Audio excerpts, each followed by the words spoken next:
What's up, guys? Your pal the Mothman491 here, and I'm here to bring you a review of Titanfall 2.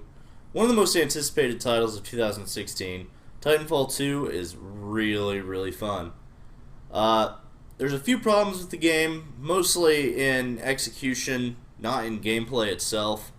So, we'll get into that later. So without further ado, here's the review of Titanfall 2. As someone who is not a huge fan of first-person shooters to begin with, I came into Titanfall 2 with low expectations. First-person shooters have never been my specialty, and my eagerness to play them has just never seemed to be there on a constant basis. So when my roommate bought Titanfall 2, and since we game share I too own the game, I was skeptical of it to say the least. As someone who was around for the original Armored Core games, mechanized combat is not a genre I've typically enjoyed. Respawn Entertainment's Titanfall 2 has changed all that. From the 8 to 9 hour campaign, which is set up like one long tutorial of the game's mechanics, to the intense multiplayer, Titanfall 2 blew my expectations out of the water and then some. Let's take a minute to talk about the campaign. You take over the role of pilot Jack Cooper. The tutorial mission is set in a VR simulator and is, as expected, a briefing on the game's mechanics. From looking at lights to set up the visual stick, to movement and a training obstacle course, filled with different routes and targets to shoot, this feels like what a tutorial should feel like. Explaining simple game mechanics and allowing you to challenge for the best time in the obstacle course are just some of the surprisingly deep features of the tutorial. This is also a good time to get acquainted with the guns of the game, as you have the option of selection from a massive arsenal right from the start. You are then transported to a platform where they show you the calling of your Titan, a massive mechanized vehicle suited for extreme combat conditions. Equipped with guns and in the multiplayer swords, Titans feel like an extension of the player and not just something that you drive around in that feels cool. In my time in the campaign, I felt satisfied with not only the platforming sequences that had me wall running and moving surfaces to complete sequences, but also the balanced gun combat and Titan performance. The storyline is fun and quirky, which really adds to the sometimes humorous interactions with your Titan, BT-7274, aka BT. Stranded on the planet Typhon after an ambush by the mega corporation IMC, the pair are matched up and interact very well. BT is dry and logical, while Jack is just an everyman with little experience in being a pilot. This causes a few instances of misunderstanding for comedic effect. The campaign does an excellent job of introducing new game mechanics throughout, as it keeps the game interesting and fresh as you make your way through the story.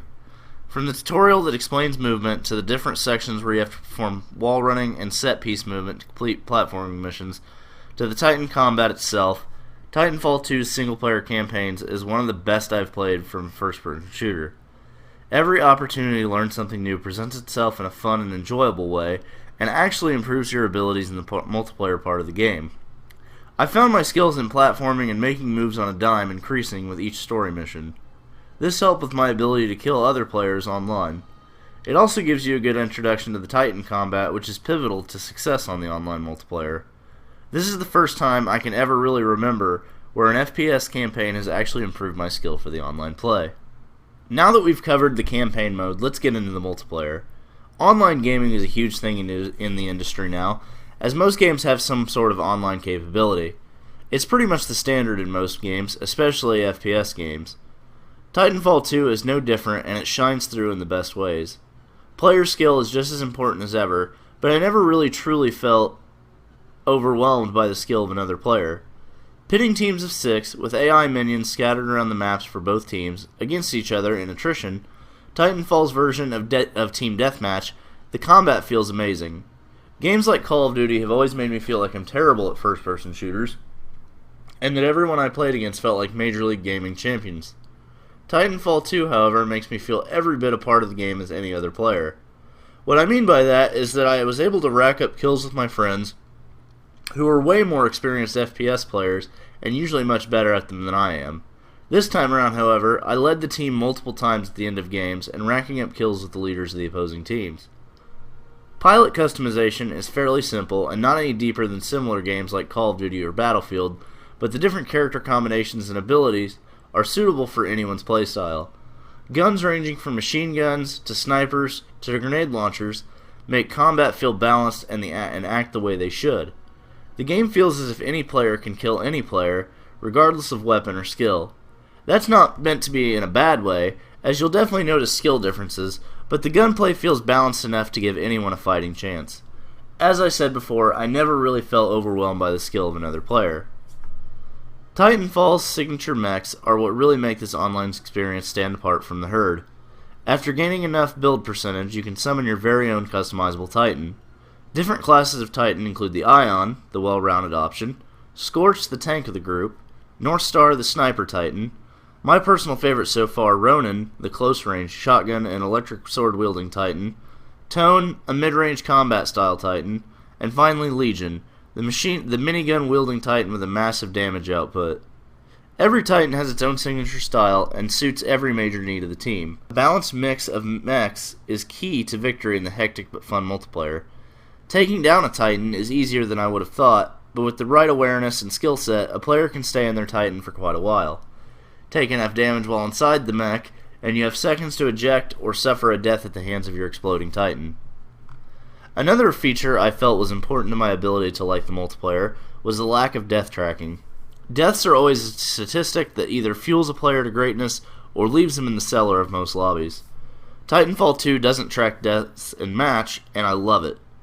With a KD ratio obsessed society, it's nice to see that player failures aren't highlighted as a top priority, which I also think helps newer players or less experienced FPS gamers feel equal with their opponents and friends. This will surely lower the amount of mid/post-game harassment, as no one will know the difference whether you died 20 times or died once, so they can't be upset with anything other than lack of contribution to the team.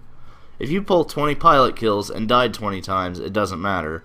I actually love this feature, and it keeps the game about the fun of it, and not stat whoring and angry lobbies. This is a welcome addition to an already stellar multiplayer. Another awesome feature, the leveling system, is implemented in a generic yet useful way. Leveling is performance-based using a system called merit. Each merit piece is like a chunk of experience, the necessary amount of merit needed to level increasing with each subsequent level. Leveling up your guns, getting Titan and pilot kills, and completing certain objectives and matches will unlock merit. Unlocking new weapon mods and paint jobs is all level-based, with the transaction option available using currency earned in-game. Happy to say no microtransactions are available at this time, and I have not heard any rumors of future implementation as of the time of this video. Now that I've completely praised the game for both its campaign and its online experience, let's take a look at some of the things that hold the game back, specifically with the matchmaking and connectivity. While I understand that servers are hard to maintain at launch due to the massive amounts of stress they're enduring with the wave of new players, the connectivity was worse than most instances. Connecting to your friends has sometimes been impossible, with certain players reporting that they were placed in completely different lobbies in their party, timing out when trying to connect to the same lobby, and other connectivity issues. I myself had good internet for my area, and have no issues connecting on anything, especially online multiplayer. Titanfall 2 suffers from the same fate as Rainbow Six Siege did at launch, and even a few weeks after launch. I found that playing with my roommate proved difficult as well, as neither one of us could host the other, for when we tried, one of us would inevitably get kicked from the lobby, and time out from the multiplayer altogether. A few hours later we attempted it again, this time with 2 other friends, and had success. Unfortunately this was short-lived, as after 4 to 5 matches later, I was unable to connect to my friends again, even though my roommate had had no issue whatsoever. Another connectivity issue was involving the invite friends option. Multiple reports on all platforms of the game stated that the invite friends option found under play was completely broken and would send the invite but not allow the player to connect. A way around this was found, but involved the player creating their own network, the team-like social aspect of the multiplayer, and using the invite network option to send mass invite messages to all people in the network to join the lobby. All your friend has to do is accept the invite, and the player should be able to join with little issue. Unfortunately, again, the internet gaming god struck again, and this quote-unquote fix went south quickly, not allowing connection regardless. Overall, with an excellent single-player experience, and when connecting with friends properly, an amazing online experience, Titanfall is the first-person shooter I've been waiting for to bring me fully into the genre. Its addictive gameplay sets itself apart from the rest of the pack and really sank its hook in and hasn't let go. I'm not one to recommend paying $60 for an FPS, but for Titanfall 2 I would make an exception. If I were to give this game a score, I would probably give it a 9 out of 10. The only reason it doesn't get a 10 in my eyes is the problem of online connectivity. Once that is fixed, this game has my vote as first-person shooter of the year. Thanks for watching, and I hope you enjoy this great game as much as I have been, and maybe I'll play against you sometime in a random lobby out there. Don't forget to hit me up on social media, leave a comment, and let me know what you think of the review and the game itself. Don't forget to stay awesome, and I'll see you in the next video. Thanks, guys.